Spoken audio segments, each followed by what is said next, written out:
Hey friends, so I have a question for you. Have you ever wanted to build a pantry but didn't think it was possible because you weren't a homesteader or you work a 9-to-5 job? It just seemed like too much work and too overwhelming? If you answered yes to that, then stick around because I'm going to show you how to build a pantry from scratch. And it is possible without homesteading.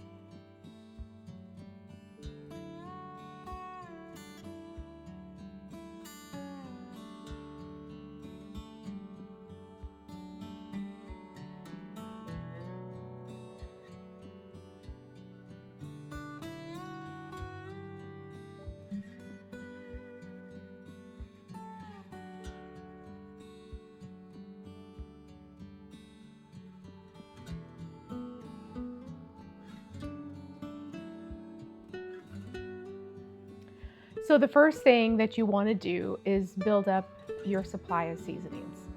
First thing I did when I started building my pantry several years ago was get seasonings. So I moved out on my own and I basically had to build my own kitchen pantry from scratch. Literally, I had nothing. So I started out getting spices and oils, vinegars, just some of the basic necessities that were shelf stable. And that's what I did.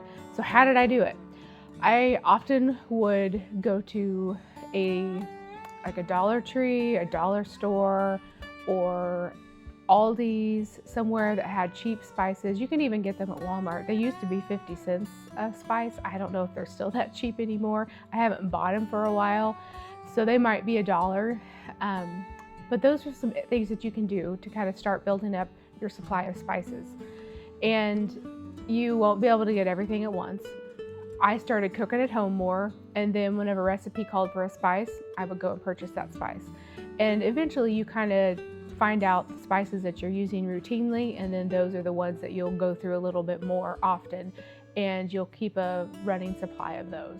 The second thing that you could do is buy food whenever it's on sale. So I don't homestead, I don't grow my own meat supply, I don't buy it much from local people. We have talked about buying a cow and splitting it amongst my family, but we haven't done it yet. And so what I do is I shop the sales. I will look at the grocery flyer, and if they have hamburger on sale, then I will buy extra hamburger and start putting it in the freezer and kind of building up my freezer supply. Same thing with chicken, just kind of the stable meats that you guys are using very routinely. Whenever they go on sale, if you can afford it, buy it in bulk and throw them in the freezer, and then that starts to build up your pantry or freezer stock. You can also buy foods in bulk and visit like Sam's Club, Costco's, things like that. Even regular stores will sometimes have bigger supplies. So they'll have maybe like a bigger bag of rice instead of a smaller bag. And so you could kind of start buying the bigger bags of rice and basically put some of it in your pantry and then put a lot of it in like Mylar bags. That's what I did, and you saw that in my little pantry B-roll that I had.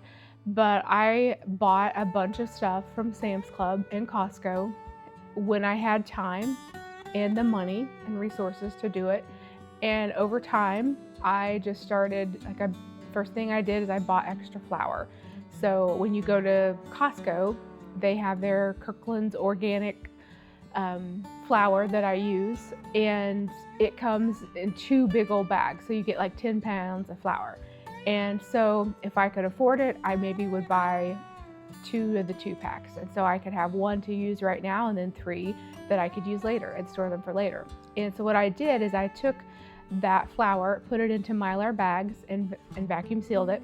And then now it is shelf stable in my pantry for years.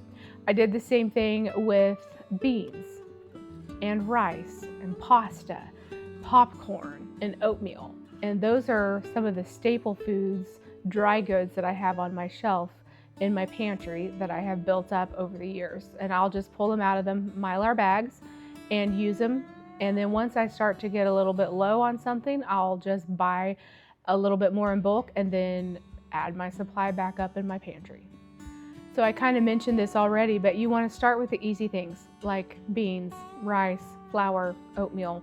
Those are dry goods. Those are the starters of many, many meals. So you can take, a starch, a protein, and kind of base your meal off of that. And so like I said, I started buying stuff in bulk and put it into my pantry supply.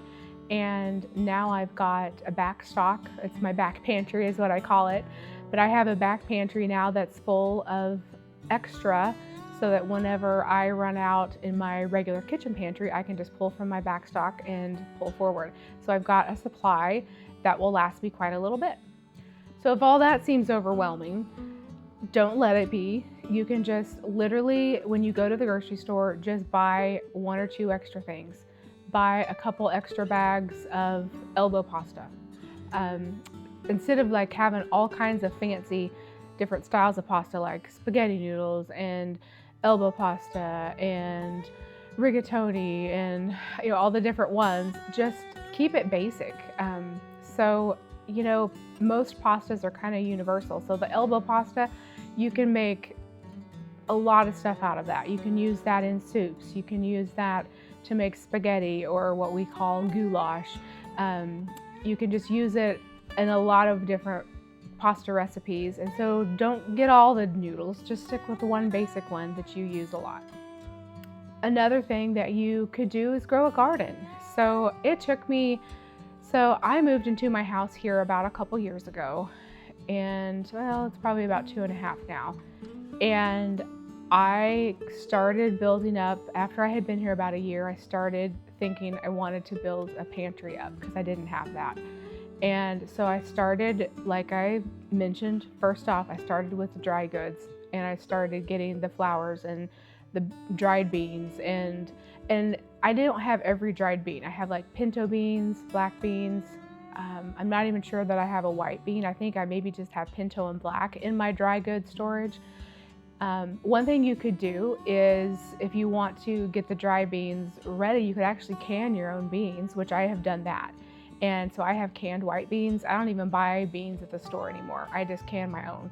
And it's way cheaper, it's really easy, and I know canned beans aren't that expensive, I get it, but I just do my own, and I have my pantry supply of my beans that I've canned. So another thing that you can do is grow a garden and preserve the food that you grow from the garden. I just started my garden, my big garden, last year. So the very first year that I had a little bit of garden stuff, it was just a few little tomatoes in grow bags, and that was pretty much it. And I grew a few green beans and herbs, and that was it.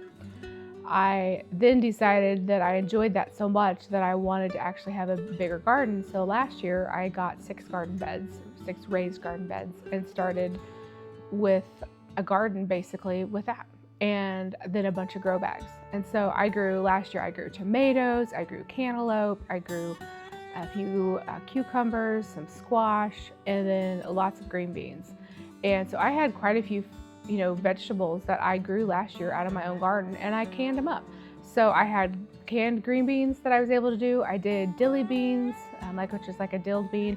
I did some pickles that were given to me. The cucumbers were given to me, I will admit to that. So I did pickles last year from some cucumbers that were given, and I canned a bunch of tomato sauce, like spaghetti sauce, and then I did some salsa, and all of that I canned up.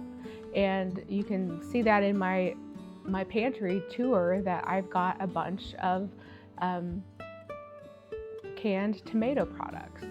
So if you don't want to garden, or if you don't have the space to garden, you could always buy vegetables that are frozen and can those up, because that works well. And frozen veggies are fairly economical in price, and so you can just buy some bags of frozen veggies, especially if they go on sale. Buy bags of frozen veggies and then bring them in and get them canned up, and then you can have shelf-stable veggies on your pantry shelf instead of keeping everything in your freezer. You can do the same thing with meat. I have done that a lot with chicken, and I love my canned chicken. I can go and pull a jar out, and it is just perfect and ready to go for soups. You can make quesadillas, tacos, enchiladas, anything that you would use more of a shredded style chicken. I have got rotisserie chickens when they were on sale from the grocery store. I would buy them in bulk, and then I would take the meat off, can it up, and then I would save the bones and make my own bone broth and can up my bone broth. And you will see I have bone broth in my pantry. And all of that was just from rotisserie chickens that I found on sale. Another thing that you can do if you don't want to grow your own vegetables is go to farmers markets. I did that my very first year that I was starting to learn how to can and preserve. And that summer I wanted to learn how to do all that. And so I thought, you know what, I'm going to go to the farmers market. I'm gonna get some tomatoes from them. And I did, and I made salsa. And I also bought some green beans, and I also bought ears of corn from the local 4-H group. And I canned up corn, I canned up some green beans, and I canned up some salsa and some tomato, more like juice. It was supposed to be a tomato sauce, but my first time around it was kind of more like a juice. But I canned all of that over the summer, learned how to do it, and I just bought it from the farmers market.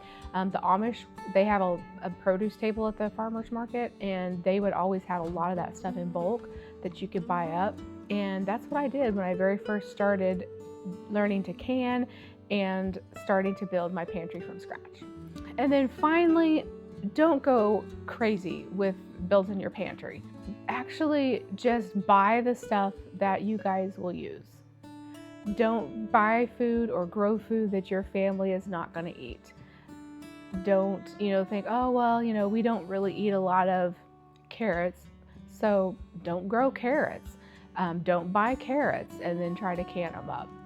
Try to stick with buying foods or growing foods that your family actually uses and that you will actually go through your pantry supply. So the idea isn't to just build your pantry up and have the storage of food for years and years and years.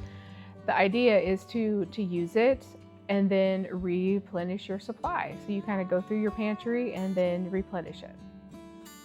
So I hope you guys enjoyed this little video. I know it's a little bit different. I normally don't just sit down and talk with you guys, but I hope you enjoyed it. And hopefully it will kind of encourage you to look at ways to build your own pantry. And you don't have to be a homesteader to build a pantry. I am just, it's me, myself, and I living here, and I have my own pantry supply. Yes, I do share stuff with my family, like my siblings, my parents, but it's just me. And so I built a pantry up for just me. So it's possible. So don't think that, you have to homestead or you have to grow a garden really to build up your pantry, because you don't necessarily have to. I do grow a garden because I love it, but it is still doable to build up a pantry even without homesteading and even without gardening. So before I say goodbye, I just want to say, keep tending, keep thriving, and let's grow together. I'll see you in the next one, friends.